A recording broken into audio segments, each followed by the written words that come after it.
शिव पुराण के अनुसार भगवान शिव लोक कल्याण के लिए लिंग के रूप में वास करते हैं और भगवान शिव के 12 विग्रहों को द्वादश ज्योतिर्लिंग कहा जाता है। भारतवर्ष में यह 12 ज्योतिर्लिंग अलग अलग स्थानों पर स्थित हैं। इनमें सर्वप्रथम श्री सोमनाथ जी का स्मरण किया जाता है। श्रावण माह में ज्योतिर्लिंगों के दर्शन और पूजन के लिए बड़ी संख्या में श्रद्धालु उमड़ते हैं। मान्यता है कि भगवान शिव के ज्योतिर्लिंग के दर्शन मात्र से ही सभी कष्ट दूर हो जाते हैं और मोक्ष की प्राप्ति होती है। गुजरात के सौराष्ट्र क्षेत्र में जूनागढ़ के पास वेरावल के समुद्र तट पर एक विशाल मंदिर में श्री सोमनाथ ज्योतिर्लिंग है। कहा जाता है कि यहाँ भगवान शिवजी ने चंद्रमा को दक्ष प्रजापति के शाप से मुक्त किया था। इसी स्थल पर भगवान श्री कृष्ण ने एक शिकारी के तीर से अपने तलवे को बिंधवाया था और अपनी सांसारिक लीला समाप्त की थी। सोमनाथ जी का मंदिर अपने वैभव और समृद्धि के लिए भी विख्यात रहा है। इस मंदिर को कई बार देशी विदेशी हमलावरों ने भी अपना निशाना बनाया। कर्नाटक के कृष्णा जिले में मल्लिकार्जुन ज्योतिर्लिंग के रूप में महादेव शिव का महादेवी सहित वास है। यह ज्योतिर्लिंग कृष्णा नदी के तट पर श्री शैल पर्वत पर है। धर्म ग्रंथों में कहा गया है कि श्री शैल के दर्शन मात्र से ही सभी कष्ट दूर हो जाते हैं। श्री महाकालेश्वर का स्थान भगवान शिव के ज्योतिर्लिंगों में तीसरा है। यह मध्य प्रदेश की उज्जैन नगरी में स्थित है। उज्जैन में क्षिप्रा नदी से कुछ दूरी पर स्थित मंदिर में ज्योतिर्लिंग विद्यमान है। मध्य प्रदेश की ही नगरी शिवपुरी में मांधाता पर्वत पर भगवान शिव ओंकारेश्वर ज्योतिर्लिंग के रूप में मौजूद हैं। इसकी स्थापना से जुड़ी कथा इस प्रकार है। एक बार विंध्य पर्वत ने 6 महीने तक ओंकारनाथ की तपस्या की, जिससे प्रसन्न होकर भगवान शिवजी प्रकट हुए और विंध्याचल को वरदान स्वरूप ज्योतिर्लिंग के रूप में वहां पर वास करने का वचन दिया। केदारनाथ ज्योतिर्लिंग हिमालय पर्वत श्रृंखला में केदार नामक पर्वत पर स्थित है। यह पर्वत हमेशा 3 ओर से बर्फ से ढका रहता है। केदारनाथ तीर्थ की गणना केदारनाथ, बद्रीनाथ, गंगोत्री और यमुनोत्री के रूप में 4 धामों में की जाती है। कहा जाता है कि बद्रीनाथ के दर्शन करने वाले भक्तों को पहले केदारनाथ के दर्शन करना जरूरी है, अन्यथा उनकी तीर्थयात्रा का कोई फल नहीं मिलता। इस ज्योतिर्लिंग की स्थापना से जुड़ी कथा इस प्रकार है। नर और नारायण नामक 2 ऋषि, जिनको भगवान श्री विष्णु का अवतार माना जाता है, उन्होंने एक बार अपनी तपस्या से भगवान शिवजी को प्रसन्न कर लिया। फिर जब भगवान शिवजी प्रकट हुए तो नर और नारायण की प्रार्थना को स्वीकार करते हुए वहीं ज्योतिर्लिंग के रूप में वास करने का वचन दिया। भीमशंकर ज्योतिर्लिंग असम में गुवाहाटी के पास ब्रह्मपुत्र पहाड़ी पर स्थित है। काशी नगरी में श्री विश्वेश्वर ज्योतिर्लिंग स्थित है।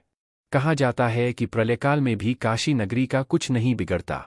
भगवान शिवजी इसे अपने त्रिशूल पर धारण कर लेते हैं और फिर सृष्टि की शुरुआत होने पर इसे नीचे उतार देते हैं। इसी स्थल पर भगवान श्री विष्णु जी ने स्रोनिज सृष्टि पैदा करने की कामना लेकर भगवान शिव को प्रसन्न करने के लिए घोर तप किया था। इस दौरान भगवान श्री विष्णु के सोने पर उनकी नाभि से कमल पर बैठे ब्रह्मा जी ने जन्म लिया था, जिन्होंने सारे संसार की रचना की थी। कहा जाता है कि यहाँ प्राण त्याग करने वालों के कान में भगवान शिवजी तारक मंत्र का उपदेश देते हैं, जिससे वह प्राणी मोक्ष को पा जाता है। काशी में यह ज्योतिर्लिंग विश्वनाथ मंदिर में प्रतिष्ठापित है। महाराष्ट्र के नासिक में त्र्यंबकेश्वर ज्योतिर्लिंग स्थित है। यहाँ एक नहीं 3 छोटे छोटे लिंग हैं, जिन्हें ब्रह्मा, विष्णु और महेश इन 3 देवों का प्रतीक कहा जाता है। इसी कारण इस ज्योतिर्लिंग को त्र्यंबकेश्वर कहा गया है। कहा जाता है कि गौतम ऋषि और गोदावरी की प्रार्थना से भगवान शिव ने यहाँ ज्योतिर्लिंग के रूप में वास करने की कृपा की और त्र्यंबकेश्वर नाम से विश्व विख्यात हुए। झारखंड के देवधर में स्थित है श्री बैद्यनाथ ज्योतिर्लिंग। कहा जाता है कि एक बार राक्षसों के राजा रावण ने कैलाश पर्वत जाकर भगवान शिवजी की तपस्या की और अपने 9 सिर काटकर बारी बारी से शिवलिंग पर चढ़ा दिए। जब वह अपना 10वां सिर काटने लगा तो भगवान शिवजी प्रकट हुए और रावण से वरदान मांगने को कहा। इस पर रावण ने ज्योतिर्लिंग रूप में भगवान शिवजी से चलकर लंका में रहने का अनुरोध किया तो भगवान शिवजी ने कहा कि यदि ज्योतिर्लिंग मार्ग में भूमि पर रख दिया तो वह वहीं रह जाएगा। रावण ज्योतिर्लिंग लेकर चल दिया। चलते चलते उसे लघुशंका हुई तो वह एक राहगीर को शिवलिंग थमाकर लघुशंका के लिए चला गया। उस राहगीर से जब शिवलिंग का बोझ सहन नहीं हुआ तो उसने उसे वहीं रख दिया। जब रावण लौटकर आया तो उसने देखा कि शिवलिंग मार्ग पर रखा हुआ है। उसने उसे उठाने की भरपूर कोशिश की लेकिन वह नहीं उठा। हारकर रावण लंका चला गया।